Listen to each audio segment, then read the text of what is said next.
Assalamualaikum warahmatullahi wabarakatuh. Perkenalkan, kami dari kelompok Kemampuan Komunikasi Matematis yang beranggotakan Alvin Alfian NIM 8, Novita Melia Putri NIM 11, Dwi Damayanti NIM 23, dan Novia Putri Wisnujati NIM 29. Kami akan mempresentasikan hasil diskusi dari kelompok kami. Namun sebelumnya silahkan like, komen, dan juga subscribe. Untuk yang pertama adalah definisi.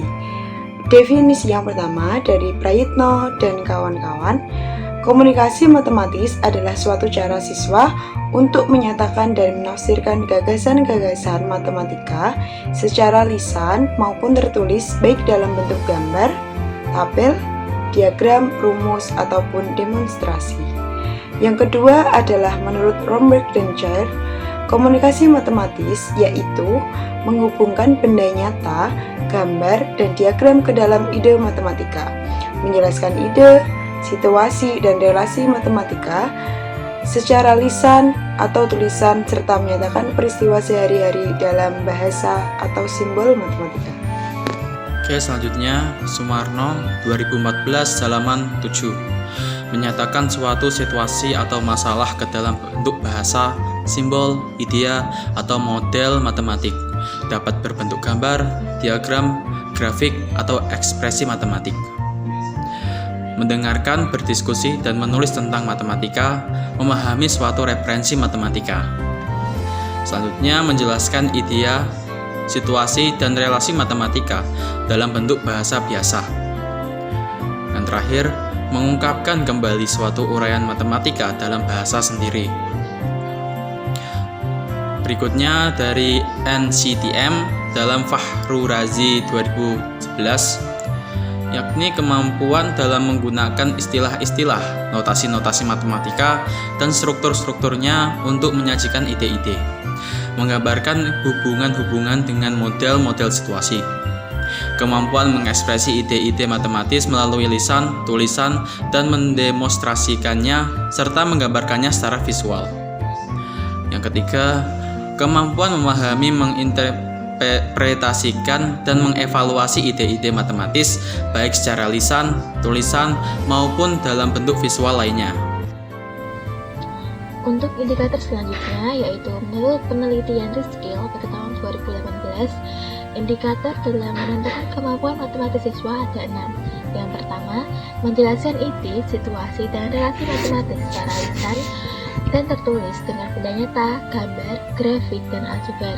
Yang kedua, menjelaskan kembali secara lisan pemahaman mereka mengenai suatu presentasi matematika tertulis.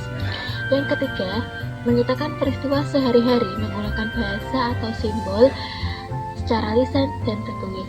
Yang keempat, menjelaskan dan membuat pertanyaan tentang matematika yang telah dipelajari. Yang kelima, kemampuan dalam menggunakan istilah-istilah notasi-notasi matematika dan struktur-strukturnya untuk menyajikan ide-ide, menggambarkan hubungan-hubungan dengan model-model situasi. Yang keenam,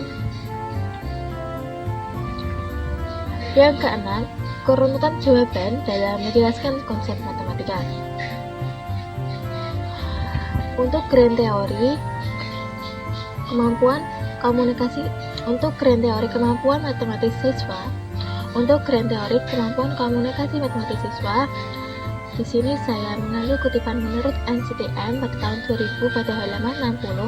Komunikasi matematis merupakan suatu cara siswa untuk mengungkapkan ide-ide matematis baik secara lisan, tertulis, gambar, diagram, menggunakan benda, menyajikan dalam bentuk aljabar, atau menggunakan simbol matematis. Untuk selanjutnya akan dijelaskan oleh teman saya, yaitu Novia Putri Wisnujati. Assalamualaikum warahmatullahi wabarakatuh. Saya akan melanjutkan presentasi dari teman saya. Selanjutnya yaitu ada contoh soal. Diketahui sebuah lingkaran dengan panjang OP 28 cm, busur PQ sama dengan 17,6 cm. Hitunglah luas juring POP. Selanjutnya kita akan menyelesaikan soal yang tadi. Cara mencarinya yaitu busur PQ dibagi keliling lingkaran sama dengan luas juring POQ dibagi luas lingkaran.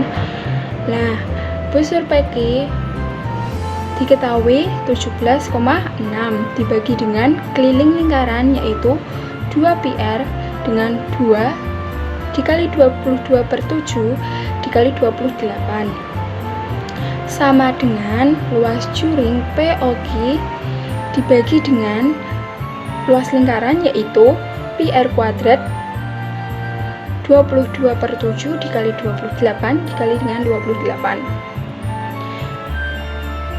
Setelah dicari, dikalikan dan dibagi, luas juring POQ ketemu dengan luas yaitu 246,4 cm.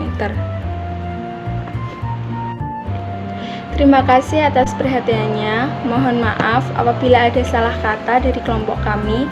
Wabillahi taufiq wal hidayah. Wassalamualaikum warahmatullahi wabarakatuh.